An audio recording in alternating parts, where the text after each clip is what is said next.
Te pasas la vida pensando que eres una persona rara, que no entiendes o no te entienden, que eres un aguafiestas, que todo te molesta, que eres el problema. Con el tiempo recibes un diagnóstico y de pronto encajan las piezas. Soy Juan Luis Sánchez. Hoy en Un Tema al Día, saber que eres autista a los 48 años.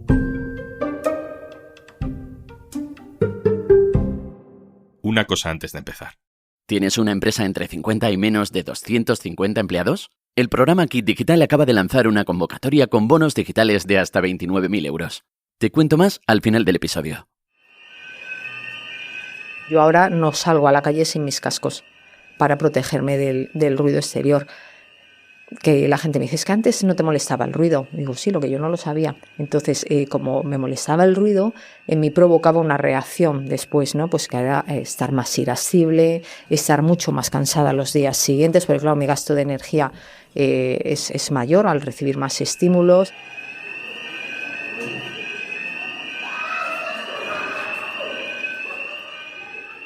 Hola, soy Esther y me diagnosticaron autismo a la tierna edad de 48 años. Esther es una mujer a la que el diagnóstico de autismo le llegó tarde, muy tarde, a los 48 años.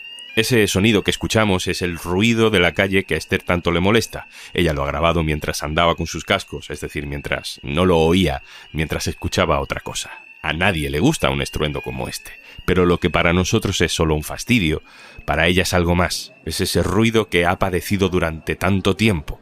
Un ruido que era también el de no saber lo que le pasaba.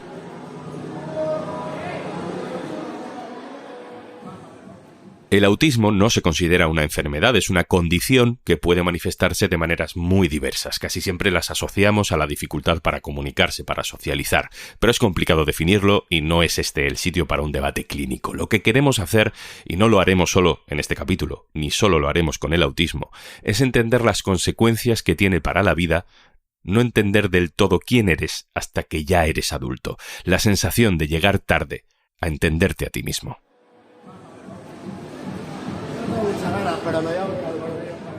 El proceso desde que yo entro en salud mental hasta que me dan el diagnóstico de autismo pasó un año y antes tuve 2 diagnósticos previos, pero que a mi psicóloga se le escapaban cosas. Creo que el primer diagnóstico fue de trastorno de personalidad evitativa, pero había rasgos por ahí sueltos que no sabía dónde meterlos. Entonces pues cambió a un diagnóstico de tipo esquizoide, pero vio que tampoco encajaba del todo, entonces se puso a investigar y fue ahí ya cuando llegó a lo del diagnóstico del autismo, que además me hizo gracia porque me lo dijo con pesar. Sé que ese día llega a la consulta y me dice, tengo una mala noticia que darte. Y digo, ostras, ¿qué ha pasado, no? ¿Qué he hecho? Y me dice, no, es que creo que eres autista. Y mi reacción fue todo lo contrario, fue decir, ostras, por fin sé lo que me pasa, por fin sé cuál es todo el problema y todos los problemas que he tenido a lo largo de mi vida, por fin sé de dónde vienen, ya le he puesto un nombre, entonces para mí fue maravilloso. Fue un alivio, yo muchas veces lo explico como que fue como quitarme una losa de 50 kilos de peso de encima y estar durante 48 años sintiendo que algo no encaja, que hay algo mal, pero que no sabes lo que es, fue como, ostras, que no hago todo mal, que no soy rara, que hay una explicación detrás de todo esto. Entonces para mí fue un alivio. El autismo está dentro del amplio abanico de las neurodivergencias, donde están también personas con diagnóstico de TDAH, con hiperactividad o déficit de atención, dislexia, trastornos de ansiedad. La neurodivergencia es, por tanto, muy amplia, reúne a personas muy diferentes entre sí, tanto que se calcula que alrededor de un 20% de la población es neurodivergente. En España hay, en concreto, más de 400.000 personas con autismo, es casi un 1% de la población. Y hay tópicos que sí deben caer. Hace falta que la gente se borre de la cabeza, del imaginario, todos los estereotipos, todos los mitos que hay sobre el autismo. No somos Sheldon Cooper, tampoco somos el personaje de Rayman. Somos personas normales, cada uno con nuestros rasgos diferentes. Hay una frase que dice que hay tantos autismos diferentes como personas autistas hay en el mundo. Recuerdo que un día me llamó una amiga y me dijo, oye, ¿vienes a comer mañana? Y yo, sí, claro que voy.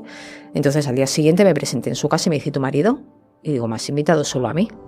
Dice, no, hombre, pero él también está evitado, no es que dijiste, vienes. Entonces, si vienes, soy yo sola. Si querías que viniéramos los dos, pues haber dicho venid.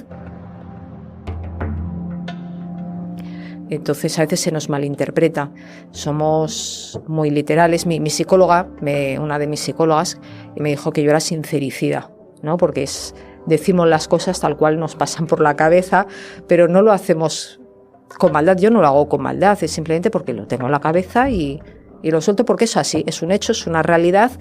De manera natural no tenemos esa capacidad de adornar las cosas para decir las cosas de una manera que al que tenemos enfrente pues no le moleste. Entonces esto causa malentendidos y a lo mejor lo de leer entre líneas se nos da bastante mal. Si alguien nos dice una cosa nos la tomamos tal cual, al pie de la letra, y a lo mejor pues claro, después dicen, no, es que no era una broma, o es que, bueno, ya sabes lo que quiero decir, ¿no?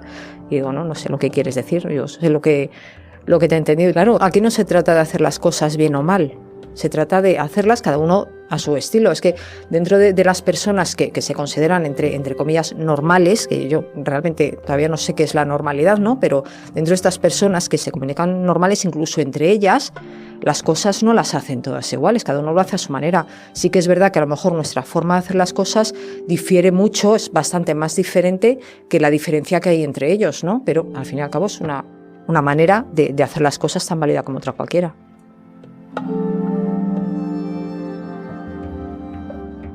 En España, el autismo suele diagnosticarse cuando se tiene alrededor de 5 años. Sin embargo, es bastante frecuente que en las niñas, en las adolescentes, en las mujeres, ese diagnóstico se retrase mucho. A veces hasta 10 años, a veces, como en el caso de Esther, no se recibe un diagnóstico hasta la edad adulta. Son invisibles. En medicina ya en general el sesgo de género existe, porque casi todos los diagnósticos que hay, casi todas las pruebas médicas que se hacen están pensadas en hombres.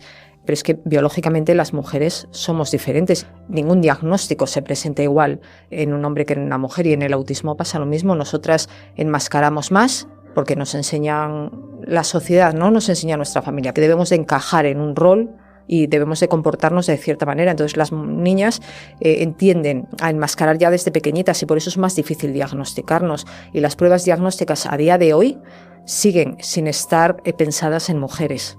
Hay sitios donde ya las están intentando adaptar, pero es más fácil diagnosticar a un hombre que a una mujer, y aún así también hay infradiagnóstico en hombres, ¿eh?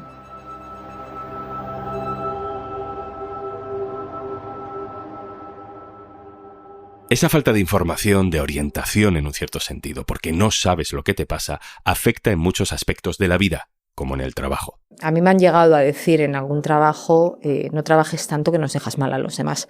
Claro, pero obviando la parte de que los autistas vamos al trabajo a trabajar. Toda esa parte de socializar que necesitan el resto de las personas, pues a nosotros como que nos sobra, no la necesitamos. A nosotros nos dicen algo y nos decimos, somos muy literales, ¿no? Entonces te dicen, pues aquí tienes que hacer esto, pues vamos y hacemos eso y estamos haciendo eso hasta que nos digan que paremos o hasta que se llega la hora de marchar para casa, ¿no? Entonces todo ese periodo de socializar y todo eso, como no lo hacemos, pues ya somos los raros, los que no queremos estar con los demás, los que... como digo yo siempre, los que siempre aguamos la fiesta, ¿no?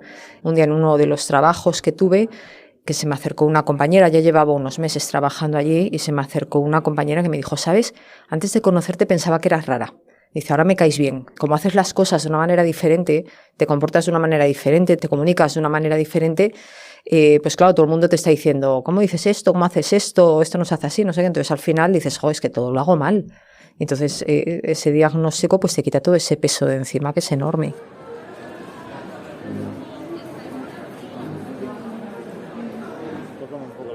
Ese peso que cae con el diagnóstico es el que Esther y otras personas, especialmente mujeres, han tenido que sostener durante casi 50 años de su vida. ¿Cómo le ha afectado a ella no contar con esa información siendo niña, siendo adolescente? Tengo como 10 años de mi vida borradas de mi memoria. Recuerdo cosas muy puntuales, pero casi todo lo tengo borrado. Entonces yo entiendo que durante esos años de vida yo estuve disociando y disocié porque fue la manera que tuvo mi cerebro de protegerme. Una tía mía me cuenta que yo de niña que era muy, muy complicada, pero claro, era complicada porque tampoco me entendían. Y después, según fui creciendo, sí que notas mucho la soledad. La soledad, porque como no encajas en ningún sitio, al final te vas aislando. Entonces yo no tuve una adolescencia como tienen otras personas. De hecho, yo no guardo amigos del colegio y del instituto con 50 años, y desde que dejé el instituto no he vuelto a ver a ninguno de ellos y no he sido capaz de reunirme todavía con ellos. Yo me echaba las culpas de todo y creo que esto es algo común a todas las personas con un diagnóstico tardío de autismo y seguramente que de otras neurodivergencias, porque no soy capaz de hacer esto como los demás, porque no soy capaz de comportarme, porque no soy capaz de relacionarme con otras personas de la misma manera o con la misma facilidad que lo hacen los demás. Entonces al final lo que haces es cargarte todas las culpas para ti, te pasas la vida pidiendo perdón. Recuerdo las terapias o incluso antes del diagnóstico que me preguntaba la psicóloga, ¿tú haces esto? ¿Haces cosas con las manos? ¿O haces no sé qué? Yo no hago nada de eso, ¿no? Hasta que un día vino también mi hermana conmigo porque querían conocer cosas de mi pasado y la psicóloga le preguntaba cosas a mi hermana y yo decía no, y mi hermana decía sí. Mi hermana siempre está haciendo cosas raras con las manos, o mi hermana no sé qué y tal, y yo cosas que no eran conscientes, ¿no? Que para mí entraban dentro de la normalidad de mi día a día. Y claro, tienes que darte cuenta también de esas cosas, pero también te das cuenta de cosas que te hacían daño que no eras consciente, como por ejemplo el ruido. Yo sabía que al día siguiente o los días siguientes o la semana siguiente estaba de peor humor, me costaba mucho más salir de la cama. Una temporada incluso que era salir de la cama y de la cama al sofá y del sofá a la cama porque no tenía energía para absolutamente nada más. Entonces, ¿qué pasaba? Que yo antes del diagnóstico me culpaba otra vez porque decía, jo, qué vaga eres, Esther, que eres una vaga, no haces nada, no eres capaz de ponerte a trabajar, no eres capaz de desenvolverte en tu día a día, ¿no? Y resulta que era el desgaste que a mí me provocaba pues todas estas cosas de las que ahora procuro evitar porque sé que me van a traer esa consecuencia. Y te permites poder decir que no, a lo mejor cuando una amiga o familia te invita a una fiesta donde sabes que va a haber mucha gente, pues te permites decir, mira, no voy, sin sentirte culpable y sin sentirte mal, ¿no? De qué pensarán, no sé qué, porque, jolín, que siempre soy yo la que fastidio todo, no sé qué, pues esa culpabilidad ya no la sientes.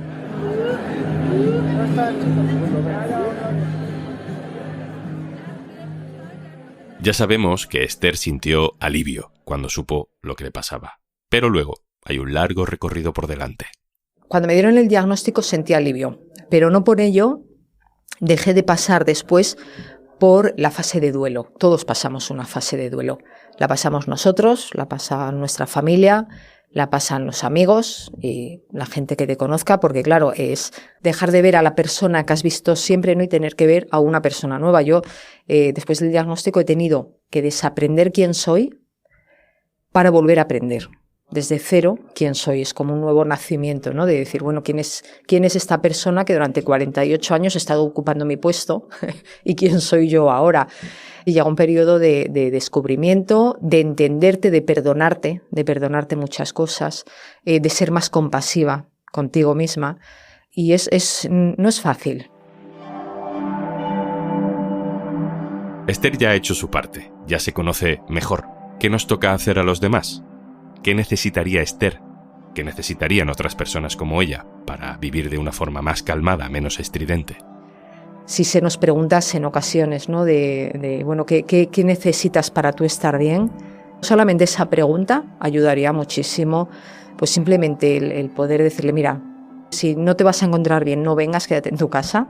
Eso sería maravilloso. Si supieran las consecuencias que tienen para nosotros, pues seguramente no nos pedirían que acudiéramos ni nos insistirían. Es curioso porque las adaptaciones que requerimos las personas autistas haría más fácil la vida al 100% de la población. O sea que no estamos pidiendo nada inalcanzable, nada ilógico. Nosotros necesitamos anticipación, por ejemplo, para las cosas. ¿A quién no le gusta que le digan, oye, tal día, tal hora vamos a hacer esto de esta manera. Yo creo que eso le gustaría a todo el mundo, ¿no? La diferencia es que nosotros no podemos vivir con esa incertidumbre. Evidentemente el exceso de sonido, ojalá.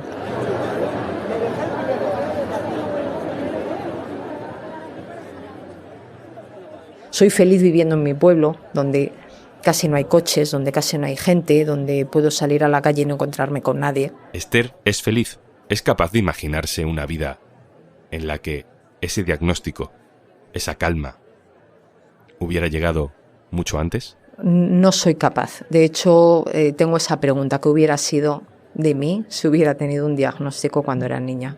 Y no he sido capaz. Llevo 3 años con el diagnóstico y todavía no he sido capaz de responder.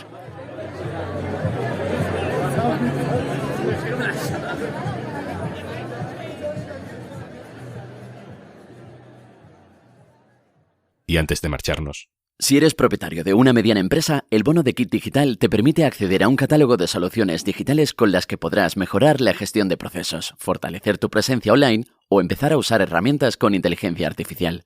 Empieza hoy mismo el cambio que tu empresa necesita. Infórmate en el 900-909-001 o en acelerapyme.es. Únete al cambio digital. Kit Digital es una iniciativa gestionada por Red.es. Colabora Cámara de Comercio de España, financiado por la Unión Europea. Next Generation, Plan de Recuperación, Gobierno de España. Esto es Un Tema al Día, el podcast del diario.es. Si te gusta lo que hacemos, necesitamos tu apoyo. Hazte socio, hazte socia del diario.es en el diario.es/socio. El podcast lo producen Carmen Ibáñez, Marcos García Santonja e Izaskun Pérez. El montaje es de Pedro Nogales. Yo soy Juan Luis Sánchez. Mañana, otro tema.